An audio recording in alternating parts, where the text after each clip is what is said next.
CE5 is the structure that people can use who don't know anything about this subject matter to access contact with other beings. And Dr. Greer and these ETs literally came up with a plan. And every time people say they deviate, like, well, we're just going to play our own music, or we're just going to do our own this or our own that. Basically, if I'm going to do CE5, I'm going to use those protocols, because when I use those protocols, They work. they work. I think for there to be a sea change on this whole planet, it's going to have to eventually be a broader contact experience. Believe me when I tell you that they know that the most dangerous thing to them is not all the SWAT teams. Literally the most dangerous thing for them is consciousness. It's human consciousness. They know this. All of these many years, and that's 60 years ago now, I have not had one negative encounter with a being. I've had many negative encounters with humans using neuroscience weaponry. People will sit around and say, oh, that doesn't really exist. I am here to tell you that it not only does it exist, it's been employed for decades. They're on God only knows what version of this. This goes back years. Believe me, if you and I and all of us on this call know that consciousness is probably the single most powerful thing that humans own, those who are more nefarious and who would love to, in some way rule and control the world, they knew this decades ago. They are not stupid. Consciousness is important.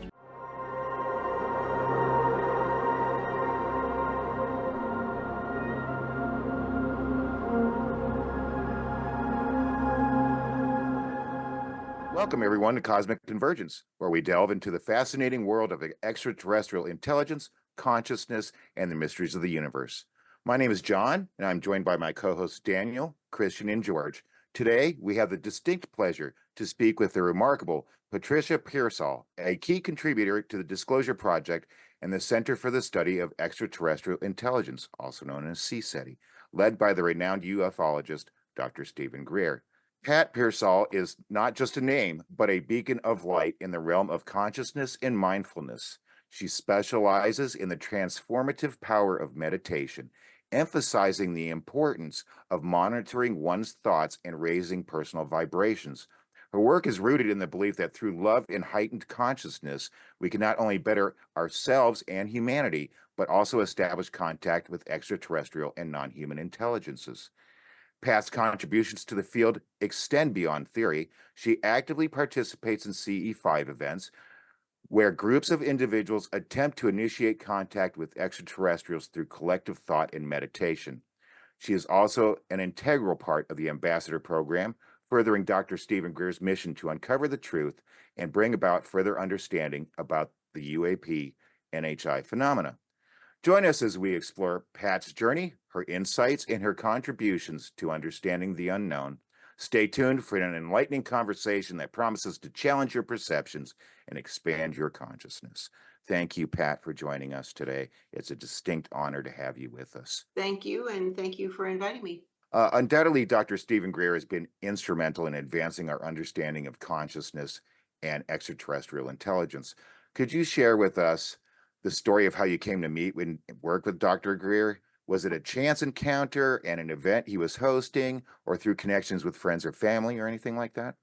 Well, there are no chance encounters. And I've come to understand in a way that I never could have before that not only are there no chance encounters, some of this stuff is planned years and years. I mean, who knows, maybe decades, lifetimes, who knows? I have had, as I shared a few minutes ago, I started meditating when I was quite young.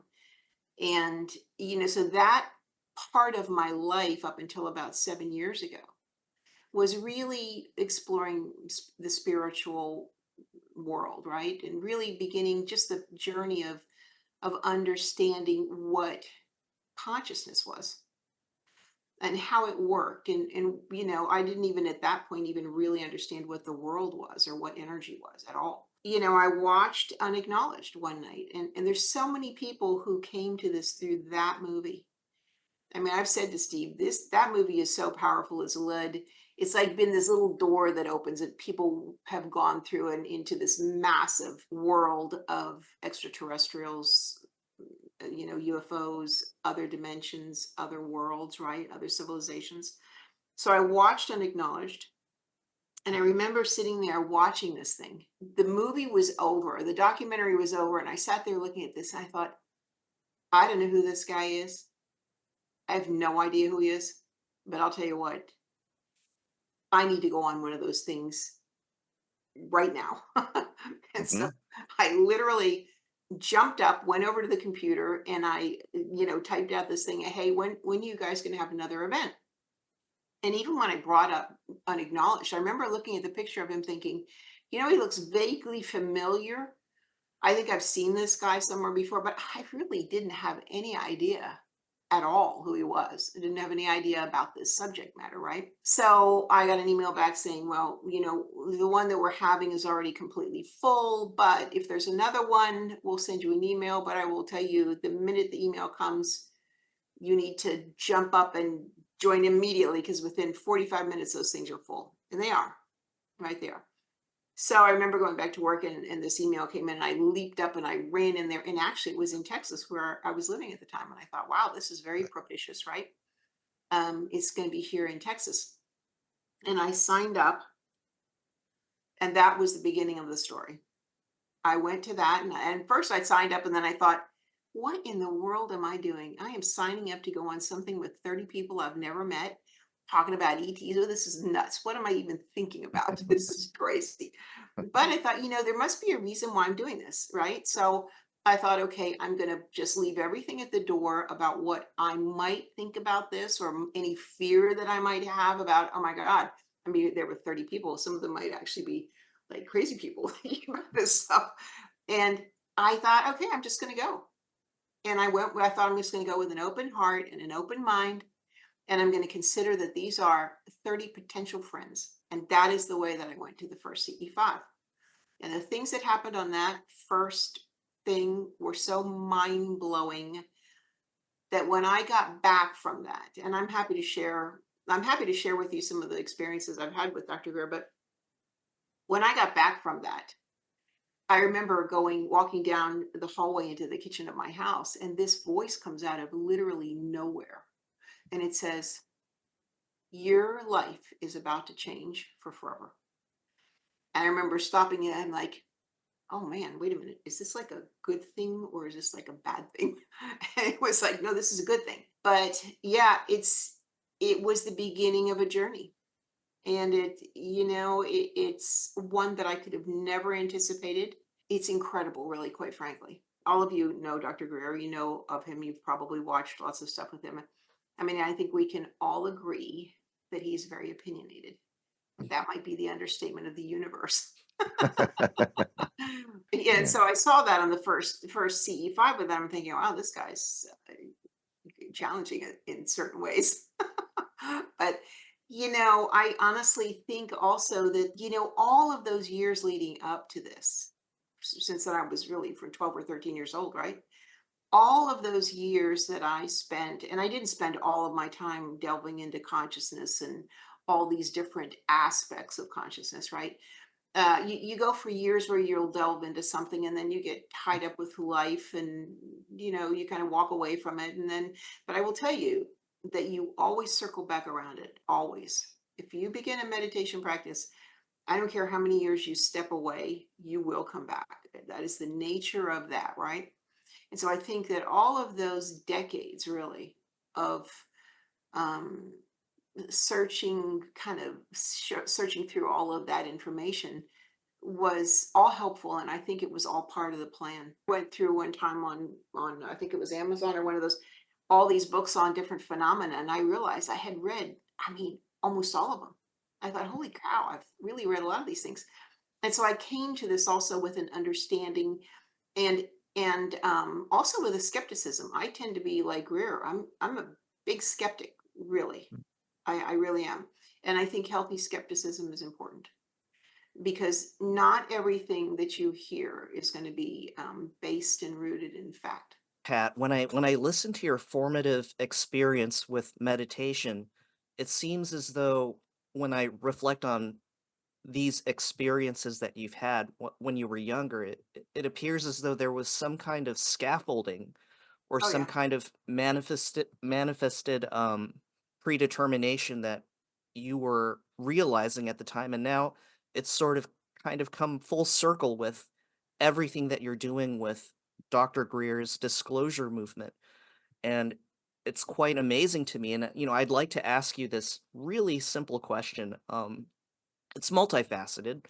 Uh, I've always wondered, because I specialize in psychology, Pat, what is the self?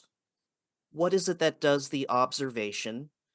And the third part of this question is, what is the mechanism by which CE5 is able to attune or attenuate one's consciousness to a particular frequency in relation to this notion of self, or what it is that does the observing in the first place? Wow. Okay. So those are three big questions. One of the things that we get in trouble with when we have these conversations about consciousness and things is the terminology. Terminology is so important because if people are going to use words that other people do not understand, you're going to leave everybody behind or you'll leave part of them behind. And my intention always is to be very inclusive, right?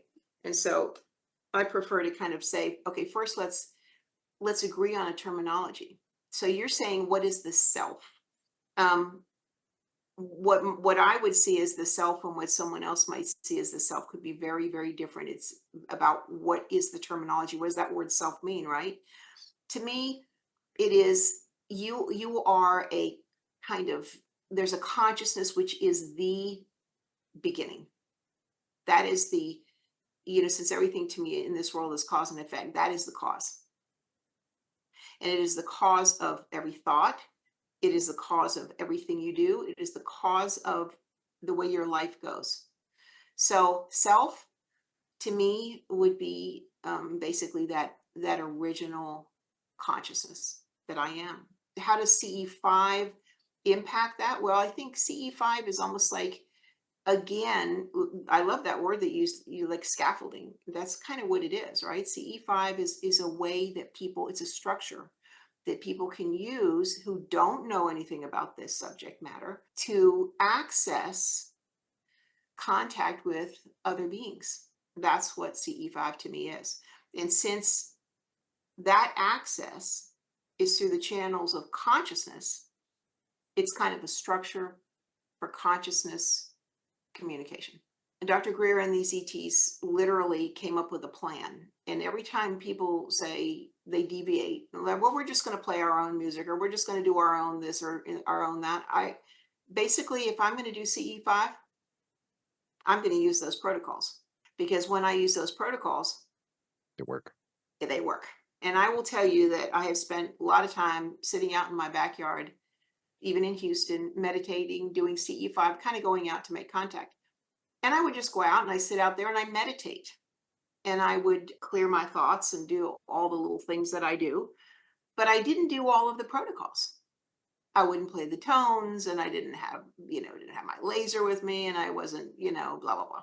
And so one day I'm sitting here and I think, here I'm telling everybody, make sure you do the protocols. And I'm going out in my backyard and I'm just meditating.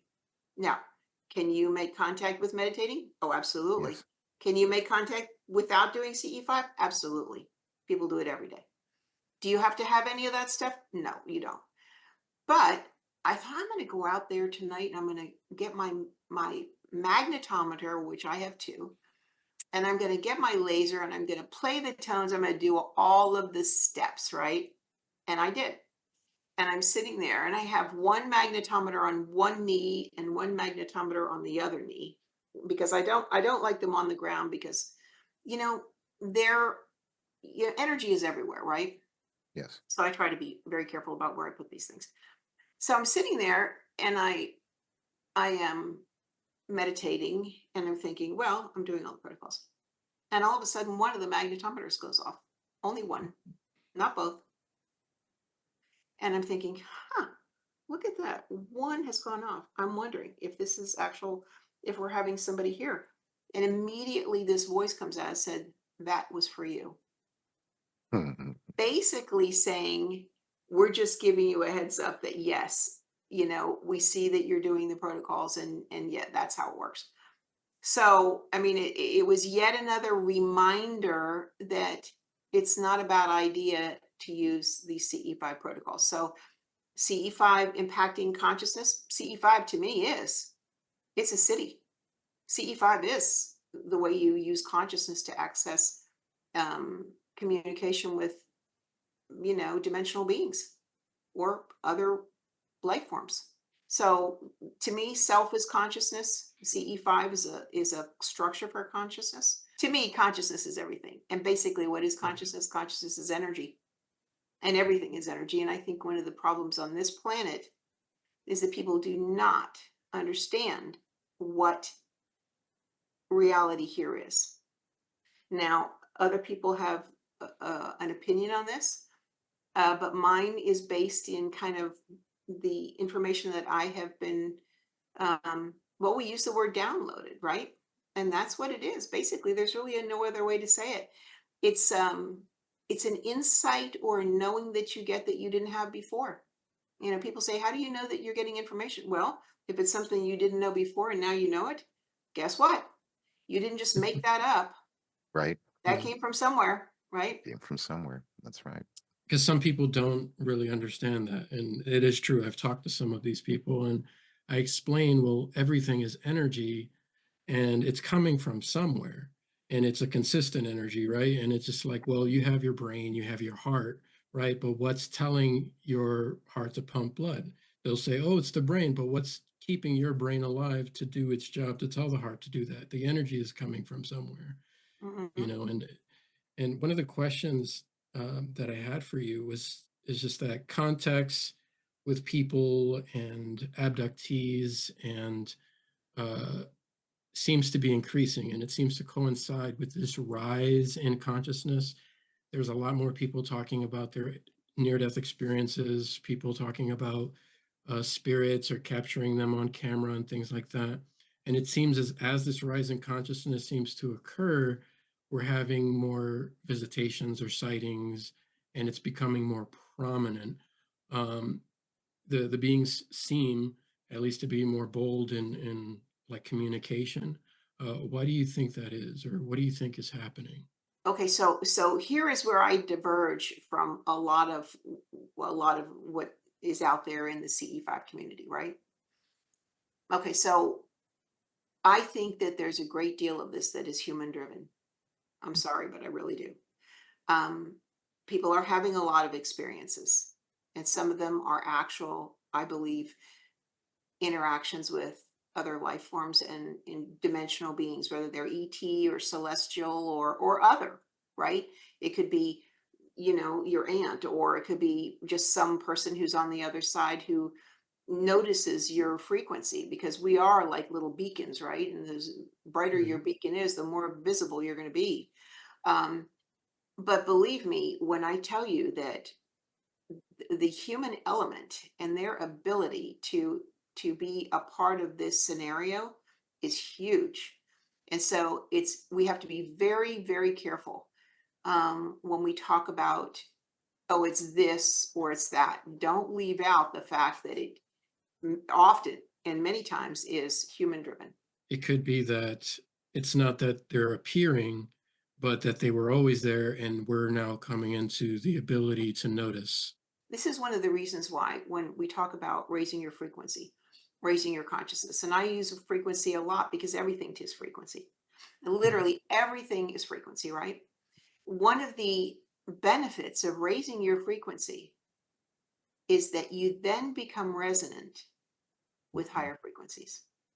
Like a tuning And if fork. these beings are of a very high frequency, right? Now, are you going to be able to raise your frequency so that it's absolutely the same as theirs? Well, I know few people who are able to do that, few, right, on this planet. But can you become resonant with it? Yes, absolutely. And the more resonant you become, the easier it is for them to make contact with you, and the easier it is for you to hear them, see them, interact with them. Thank I you. agree. That's my understanding as well.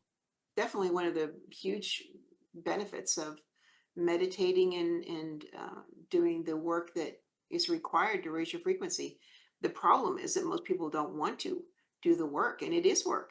That people would rather find the shortcut, but I can tell you that in this work, there's just no shortcuts. You see a lot of that in social media. Hey, you spend this amount of money, and in 3 hours, you'll learn to raise your frequency, and go to the fifth, the sixth, the seventh dimension and density, and if you pay $40, and of course, that's where healthy skepticism takes place, where you're just like, it's going to take a lot more. Like Buddhist monks have taken their entire lifetimes, not lifetime, but lifetimes, in order to develop, the abilities that they have now, or to even sit and meditate the way that they do.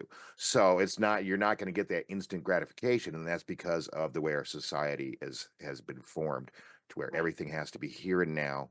And our whole religious background about being, in the Western belief of you only have this one life and you better get it right, or else you're going to go one way or the other way. And so everything's unfortunately has to be instantaneous now. And something like meditation and raising your frequency and your vibration. And Well, with a caveat here, really a caveat. Can you raise your frequency quickly? You can if you need to. sure. And this is something that I teach in the ambassador group meetings all the time. These are basically a toolbox that you have, and these are tools in your toolbox, right? There are ways to very quickly raise your frequency when you need to do that, right? But the long-term permanent raising of your frequency and staying in that frequency, that is another conversation, and that is where work comes in, and where a constant practice comes in, right? Because basically that involves, I can share with you 5 different ways to raise your frequency if you need to raise it quickly. And they're very simple and they're very easy, and anybody can do it, right? But a longer term change in your frequency requires some work. It requires things like monitoring your thoughts. Now, that sounds like a simple thing, but I can guarantee you that is so difficult. I struggle with this, because your thoughts inform your actions, they inform your words, they inform everything that you do, right? And so if you don't start with monitoring your thoughts, you have missed the entry door. And that's hard to do. We don't, if you literally had to sit there and think of all the thoughts you're having during the day, if somebody walks in front of you, what do? Well, we look at them and instantly we're judging, we're criticizing, we're doing all these human things. And if you want to stop doing that, it is going to require practice. It is going to require work. There is no shortcut for that. I hate to tell you. Basically, this is about learning to love everyone and all life unconditionally. Big, big goal, and not easy. When I did remote viewing, I kind of had a lot of experience interacting with, let's just say, these control groups, or the human element. I did kind of want to try to touch on, how do we know the difference between them and an HI? And is it just a higher frequency? Is it tuning ourselves to it, or is that something that is going to be a process with disclosure and us getting these groups kind of under control in a sense? And it's a good question, and it's not as easy as it would appear, right? You have to because there are a couple moving parts here. First of all, getting those under control. Yeah, well, Dr. Greer's been working on that for a while, and we all understand how difficult that is, because if you even delve a little bit into the abilities and the technologies that they have now, you would begin to see how incredibly difficult that is. However, discernment is what you're talking about. Basically, you're talking about discernment. How do you discern who this is, right? Or what that is when you come up against something. Sometimes it's pretty easy to know, and sometimes it's not quite so easy, right? For me, the difference between the negative and positive, and to learning, really understanding discernment. What is discernment, right? And Dr. Greer says, well, you have to really get to where you develop your discernment. Well, if we just tell people, look, develop your discernment, and we don't They're tell gonna them be like, how yeah, to do okay, that, right. I mean, hello. There are steps to this, right? How do we do discernment? All right, so you find things that ring true with your heart, right? And then that is the yardstick by which you are going to measure other things that come into your sphere. You have to also do your work on feeling energy. That's something that you have to do by practicing. Discerning energy. The way I have learned how to do that is I will be in a situation and I will go back after the situation is over and I will feel into it. It's easier sometimes for me to do that and understand what that was than in the moment when I'm being bombarded by a lot of different, data points. And so that's kind of, to me, how you grow discernment. You come up with a yardstick. You say, okay, this is what love feels like. This is what compassion feels like. This is what gratitude feels like. Because those are all energies, and they are, you can work with those and see, this is what this feels like, right? I mean, if you fill your heart with love, you know what that feels like. I mean, we all know what that feels like. I will tell you, I did meet one person who came up to me later and said, I thought you were going to say that, Pat, and I've never had that feeling. And basically, I said to him, well, if you've never had that, you're going to need to go back in and feel through, where did that happen? Where did that start? And he actually was able to go back to like in second grade when he absolutely had a crush on somebody, and then she moved away, and it so broke his heart he decided we'd never allow that again. You have to have a yardstick by which you start determining, measuring things that happen and that you come up against. And that is how you build your discernment and how you will figure out, okay, so this is a situation where I'm feeling that energy, and that is pretty negative. Sorry, my dog's in the background. No, good energy with the dog. Good energy with the dog. Yeah, they sit back there and they just listen. God Mhm. only knows what they know at this point. But yeah, when I say I have a discussion with a being, these are often one-way things. I mean, you're getting a message, right? Yes. And one thing that I was told recently is, look, you can't just tell people this, and that. You have to lead them through the experience and be able to put it in a way. You have to teach them and give them the tools to understand it. Otherwise, it's like using 7 different long words when I talk to people and they're trying to explain something using all these physicist words and mathematical words and scientific words and academia. I'm like, you know what? You might as well be in a closet talking to yourself, because nobody understands at all, at all. And so that was the message. Look, you want to teach people how to begin to see other beings and love them unconditional, then you need to walk them through the process. You want to teach people about discernment, give them the tools. You want to tell people how to raise their frequency, then give them the tools of how to do it. Explain to them how to do it. And if you have to, walk them through the experience where they go with you. Because otherwise, it's too hard for people. This is just not stuff that they understand, right? It sounds like science fiction. It sounds like all this woo-woo stuff. But honestly, it's so important to make it understandable, because this is to me, the single most important thing that we need to learn on this planet is this that we're talking about right now. This is it. If this was fixed, the rest of this stuff we wouldn't have to be fixing.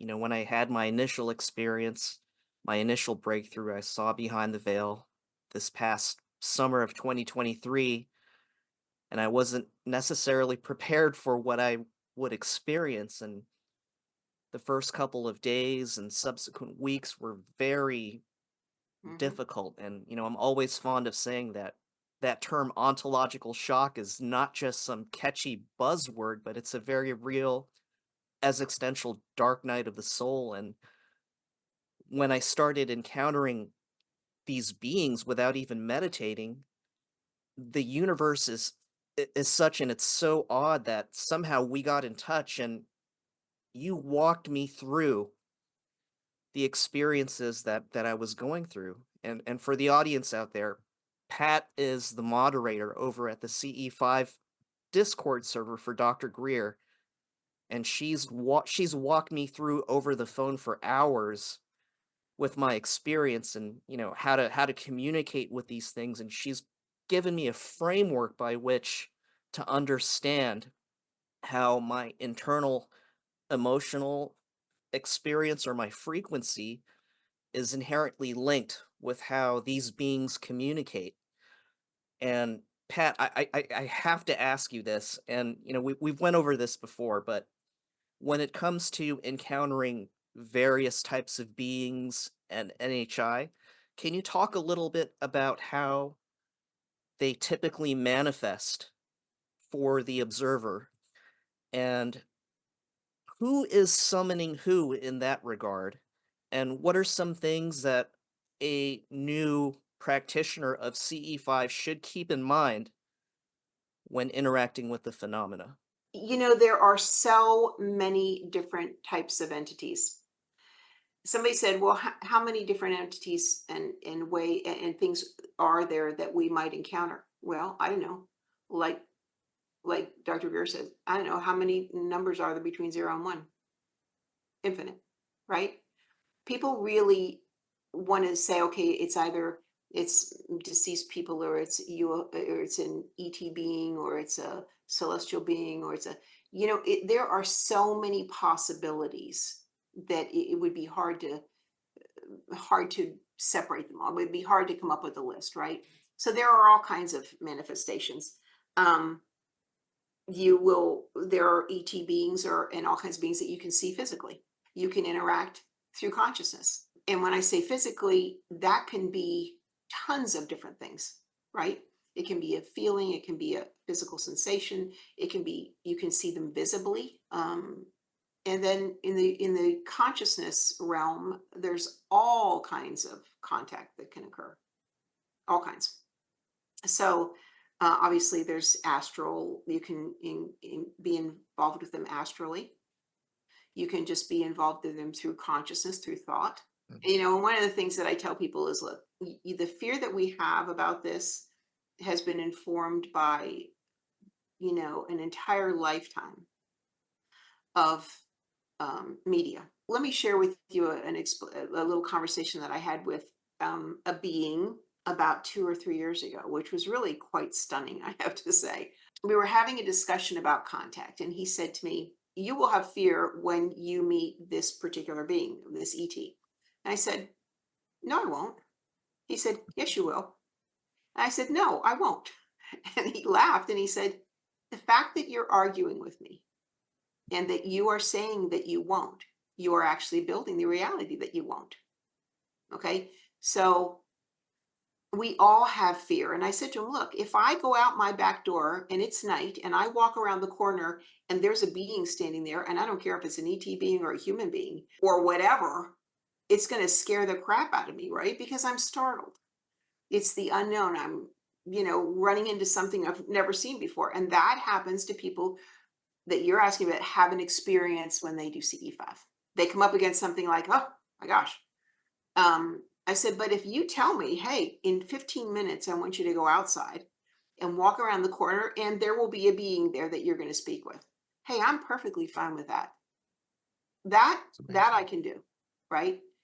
That has taken away the startle factor, which causes us fear.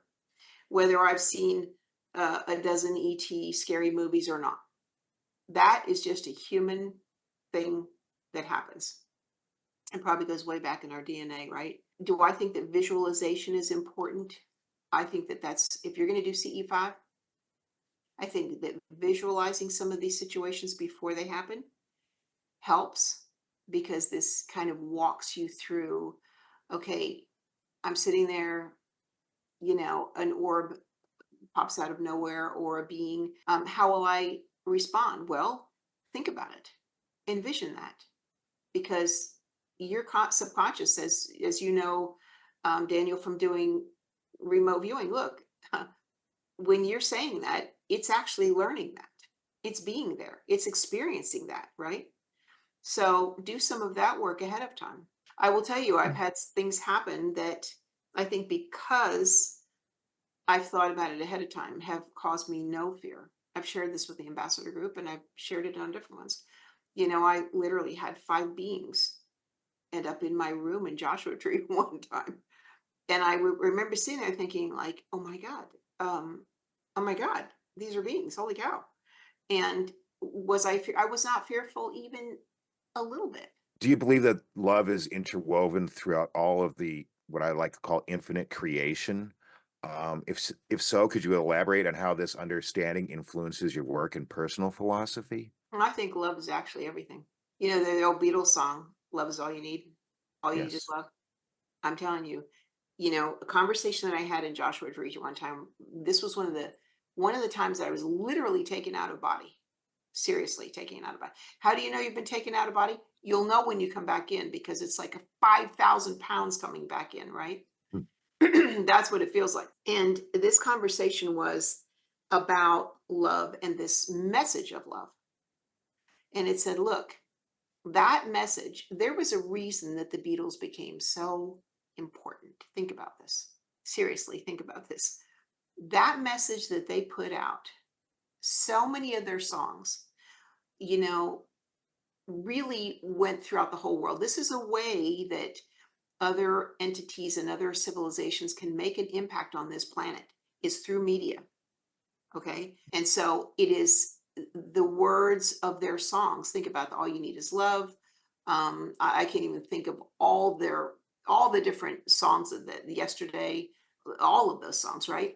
And what they said is, look, a lot of their songs were about love. Some were about romantic love and some were not. They said, and some they wrote themselves and some they didn't. I was blown away by this whole conversation. I'm like, oh my God, holy cow. And it makes perfect sense, right? They were a vehicle by which to get that word out that all you need is love. Love is all you need, really. And to me, that frequency of love is literally life. It is the divine life. I mean, if you understand the divine, intelligent, loving being that everybody I think could agree that created everything, right? And created, that is love. I mean, that's it. It is the highest frequency to me. That's what it is. And it is everything. And it is the goal, right? And unconditional love of all is basically the goal. People throw that around all the time, like, oh yeah, I have unconditional love. I'm like, hold on a minute. Just because that is literally the goal of not just the life on this planet, but I have news for everybody. It's the life. It is the goal of life on all planets, in all, everywhere, every galaxy, all life, everywhere. That is the goal. It is a continuous journey of getting to that frequency that has created everything. And whether you're on this planet, which is Greer calls it a zero planet, well, I always like to think that maybe we're a little bit above zero, hopefully. Yes. Or you're on a level 9 planet. I don't care. You know what? They're working on that too. It's a continual path of purification and literally getting this to the finer levels of that frequency. There was actually a person who had a near-death experience, and he was dead for over an hour, and he met his spirit guide, and the spirit guide said, well, where do you want to go? He's like, I want to go where you're from. He's like, well, you have to, not that you can't go there, it's just you have to raise your frequency a little bit. He's like, well, what do I have to do? He's like, well, for starters, you'd have to not be prejudiced. And he's like, oh, I'm one of the least prejudiced people you could ever meet. And his guide laughed and told him, really, well, how do you feel about prejudiced people then? And he got quiet. So it's just one of those things that we have to like realize and work on. And it's just this development that takes place. One other question I had for you was that presented in this way, because I like to manifest the idea that we're winning. The powers that were seem to be like fighting this disclosure, openness, transparency to the point of like it seems like to their dying breath. Do you think that the beings themselves, since they're making contact with CE5 and also not CE5, making contact with individuals, do you think that they will present themselves in a more open way? I know that they're, stopping nuclear weapons, interfering where there needs to be interference, but or do you think that it will be more individual, like it seems to be happening, like people who take it upon themselves to meditate and make contact, initiate contact more openly in that sense? Or do you think that they will do something at all? I have a couple of theories, but I just wanted to see your thoughts on that. I think for there to be a sea change on this whole planet, it's going to have to eventually be a broader contact experience. Yeah, and I agree with you. A lot of people are having experiences, a lot more people Mhm. than you could ever imagine. But also at the same time, as they step up the experiences that people are having in contact, the other side is also stepping up theirs. Make no mistake Mhm. about that. Believe me when I tell you that they know that the most dangerous thing to them is not all the SWAT teams. The literally most dangerous thing for them, for the deep state dark stuff, is consciousness. It's human consciousness. They know this. People begin to make more contact, right? And have legitimate contact with ET beings. They are also stepping up their game so that there's more contact in a more nefarious way. All of these many years, and that's 60 years ago now. Seriously, I have not had one negative encounter with a being. I've had many negative encounters with humans using neuroscience weaponry. Now, people will sit around and say, oh, that doesn't really exist. I am here to tell you that it not only does it exist, it's been employed for decades. They're on God only knows what version of this. I mean, this goes back years. Believe me, if you and I and all of us on this call know that consciousness is probably the single most powerful thing that humans own and have, that is the way, it is the way, right? If we know this, those who are more nefarious and who would love to, in some way rule and control the world, Through fear. believe me, they knew this decades ago. They are not stupid. There's some of the most brilliant people who are employed in these black ops things, right? So decades ago, they knew this. Consciousness is important. These are human run programs, and believe me, if you think that they can't read your thoughts and don't know your thoughts, they can. If you think they can't manipulate your dreams, I'm here to burst that bubble. Seriously, that is not Yes. where, I mean, Dr. Greer and I have this ongoing argument or conversation, I should say, about this. Um, he's all about disclosure, and I'm certainly all about disclosure on a level. His level is very different than my level, right? I Hmm. mean, he knows all the dark stuff. He lives all the dark stuff. He's involved with a lot of that stuff. And I agree with him that disclosure must occur, right?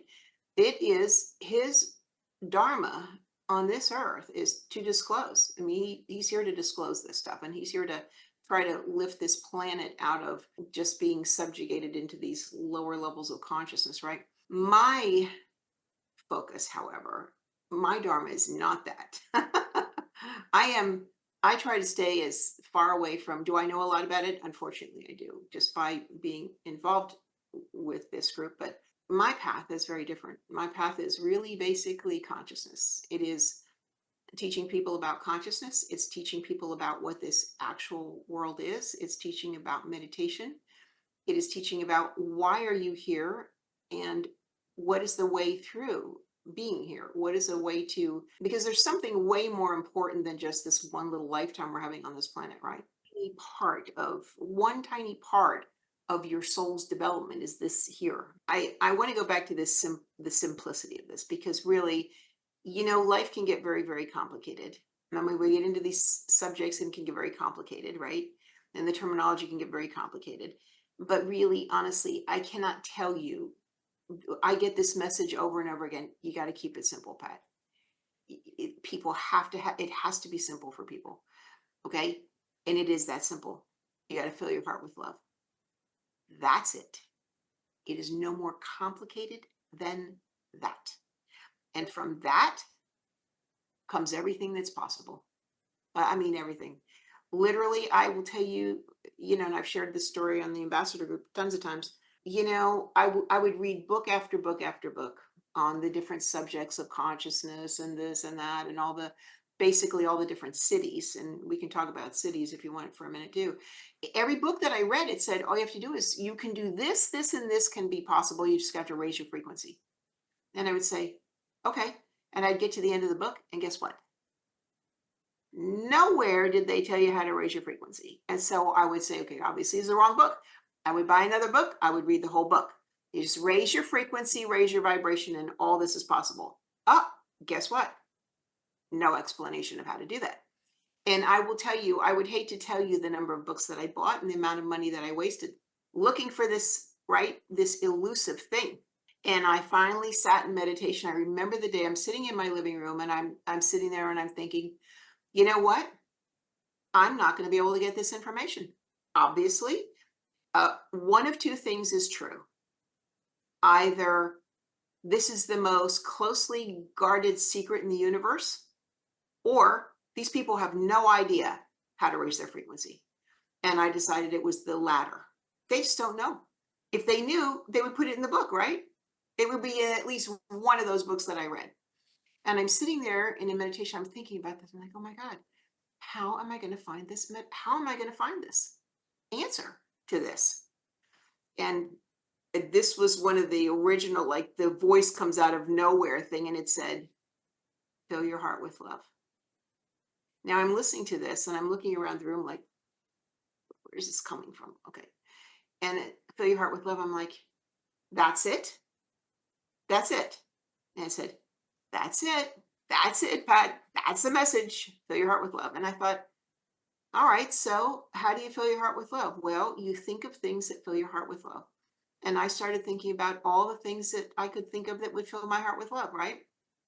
I have children, and of course, I love them dearly.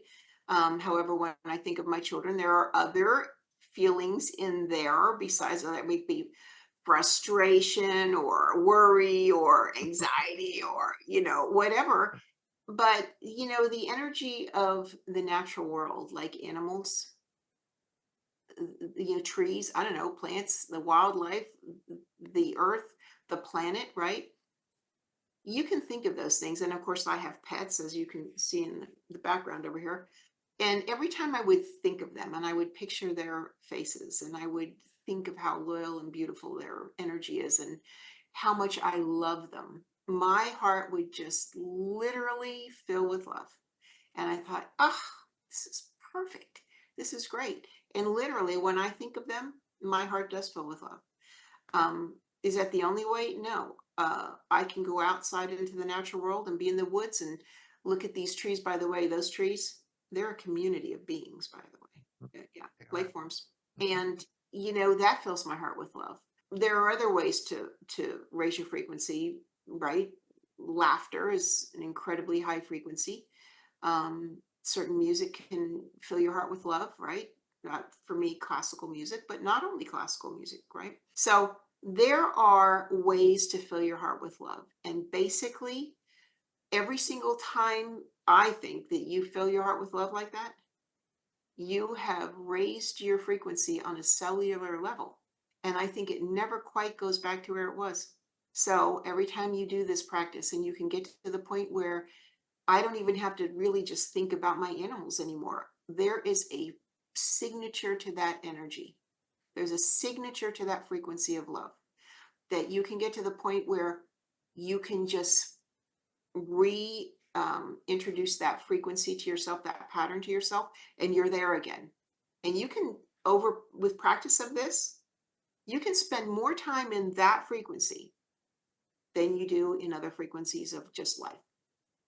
And that to me, that's the jet fuel for meditation. It's the jet fuel for consciousness. It is literally, love is basically the jet fuel for all of this. As humans, we tend to overcomplicate everything. Oh, So, yeah. and that's just part of the experience. That's part of the experience. But no, I agree. You know, it's the universe creates out of love, and it's woven within the entire fabric of itself. And, Mhm. you know, and yes, it is just it's not the end all. It just is. Your interactions with NHI entities, have you felt like they're in your different communications with them? Have you felt like do you feel like it's just a contact, like where they give you a message and they're then get kind of forwarded to everyone, or do you feel like there's like this like give and take of energy that kind of stays with you? Ooh, um, I think it stays with you. I really do think it becomes part of you. I mean, really, when somebody, like, okay, we're having this conversation here. The frequency of this conversation is actually embedded within each one of us at this point, right? I don't think people even understand that when they're having conversations like this, and we're talking about frequencies, and we're talking about these kinds of subject matters, you are altering your state of consciousness. We're all altered by this. And when we get off this call, guess what? You're still going to be in that altered state of consciousness. You really are. And things will happen. We go on these CE5s and people will be there for a whole week and they'll be interacting with ETs or be interacting with different consciousness. They'll be interacting with each other. We'll be having conversations when we're having a conversation like this, to me, this is a very high frequency conversation. Just even the words we're using are of high frequency, right? So people will leave these CE5s, whether you're on a CE5 for an evening or you're on a CE5 for 6 nights with Dr. Greer. When you leave there, you don't even know that you're in an altered state of consciousness. And you are, and you will be for a while. And things start happening and people's minds are blown. They're like, oh my God, oh my God. And it does start to lower because your frequency lowers because you're out there in the world and you're interacting with lower frequencies. And what influence a frequency? Another frequency, right? So your frequency is here, and then you're going out there and you're out there in the world with the frequencies here, and this is what begins to happen. So, but this conversation, we've raised our frequency.